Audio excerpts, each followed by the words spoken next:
Hi guys, welcome back to my channel మావి vlogs. So ఈ video ఏంటంటే coconut rice, అదేనండి కొబ్బరి అన్నం.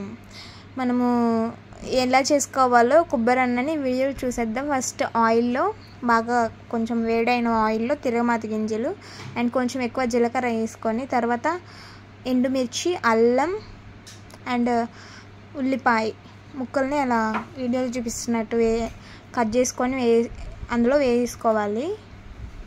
అవి బాగా ఫ్రై అయ్యే వరకు బాగా వేయించుకోవాలి. అండ్ అలాగే కొంచెం ఇంగువ యాడ్ చేసుకోవాలి టేస్ట్ కోసం. ఇంగువ వేస్తే కొంచెం టేస్ట్ బాగుంటుంది కొబ్బరి అన్నంలో.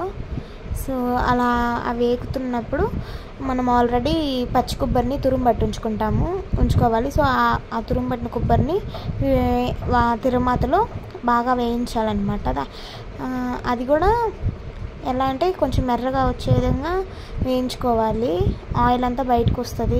పచ్చి కొబ్బరిలో కూడా ఆయిల్ ఉంటుంది. అది చూడండి, ఆయిల్ బుడకలు వస్తుంది. తర్వాత మనం ఎంతైతే రైస్ కలుపుకోవాలనుకుంటామో, కోకోనట్ రైస్ చేసుకోవాలనుకుంటామో, ఆ రైస్ని అందులో వేసి మిక్స్ చేసుకోవాలి.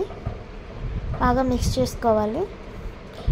ఆల్రెడీ ఉడికిన రైసే కాబట్టి పెద్ద ఇదేమి ఉండదు, కాకపోతే కొంచెం అడుగంటిద్దని. సో అలా కలుపుతూ ఉండాలి. అంతే, సింపుల్గా కోకోనట్ రైస్ రెడీ అయిపోయింది. మీకు అన్నంలో సాల్ట్ సరిపోతే ఇలాగా అంత అయిపోయినాక సాల్ట్ కలుపుకోవచ్చు. తర్వాత ఆవకాయ పచ్చడి కాంబినేషన్ చాలా బాగుంటుంది. కొబ్బరి అన్నం ఆవకాయ పచ్చడి టేస్ట్ అయితే బాగా వచ్చింది. ట్రై చేయండి, చాలా easy. Thank you for watching this video.